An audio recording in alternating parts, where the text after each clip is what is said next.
თელაველები, სწორედ თელაველებისთვის ეს სადებიუტო სეზონი იყო ჩემპიონატში. ახლა მათი შეტევა, მარცხნივ შეიძლება პასის გაკეთება და არტყმა მოხერხდა.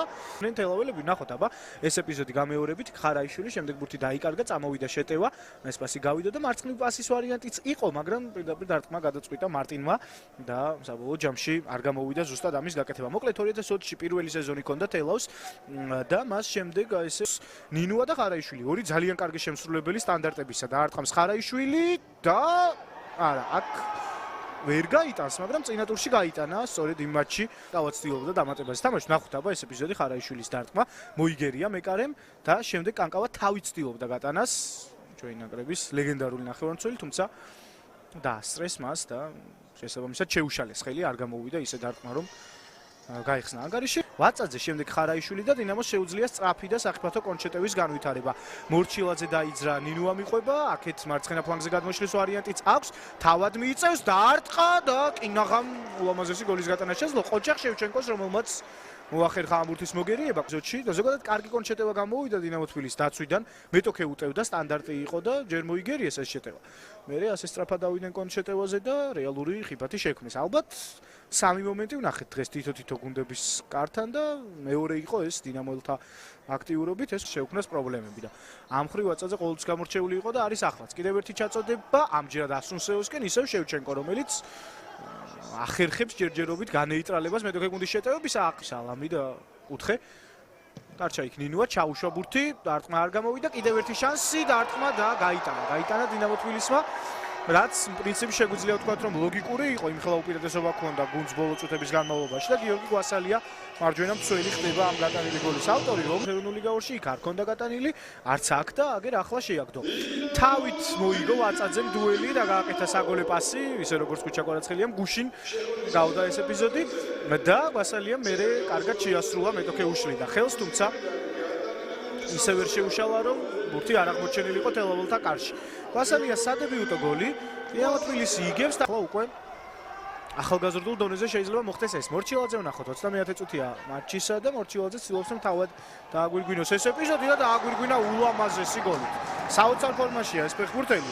ერთხელ იყო მარჯვენა ფლანგიდან ახლოს ყოფილი გუნდის კარში გოლის გატანასთან და ეს ვერ მოახერხა, იმიტომ რომ მეკარემ შეუშალა ხელი. აქ ნახეთ როგორ შეასრულა ულამაზესი მოძრაობები, ჩევიდა საჯარიმოში.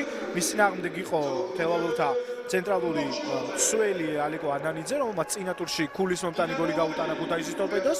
მოატყუა ეს ფეხბურთელი, გაისწორა, მარცხენაზე გადმოიტანა და შევჩენკოს იქ შეიძლება მეკარის შეცდომაზეც საუბარი, მაგრამ დარტყმა ისეთი იყო, რომ ახალგაზრდა მოთამაშეა და ევროპის ჩემპიონატზე იყო რამოსვანაძის განაცხადში. აბა კიდევ ერთი კარგი ეპიზოდი დინამოელებს არ გამოუვიდა მას ამის გაკეთება ოსეის პასის შემდეგ. აქაც კარგად გაიხსნა ორ მცველს შორის გაატარა ბურთი.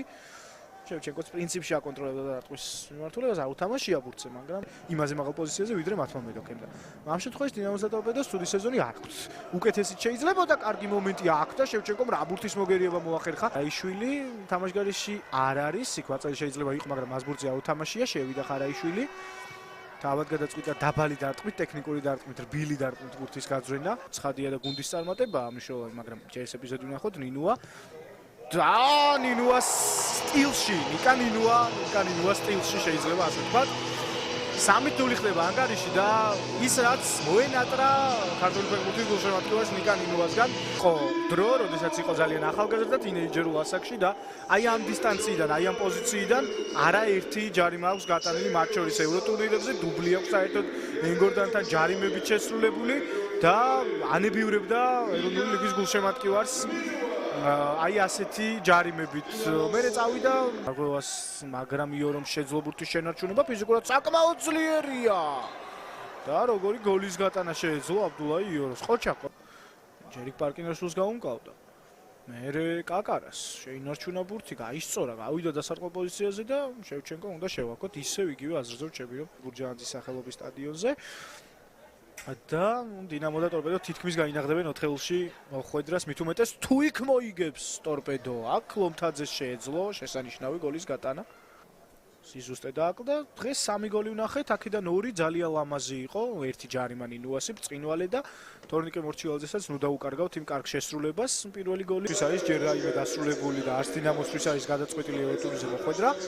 შესაბამისად ბრძოლა გრძელდება და ორივე გუნდს და ყველა გუნდს წარმატებები უსურვოთ. მადლობა თქვენ ყურადღებისთვის.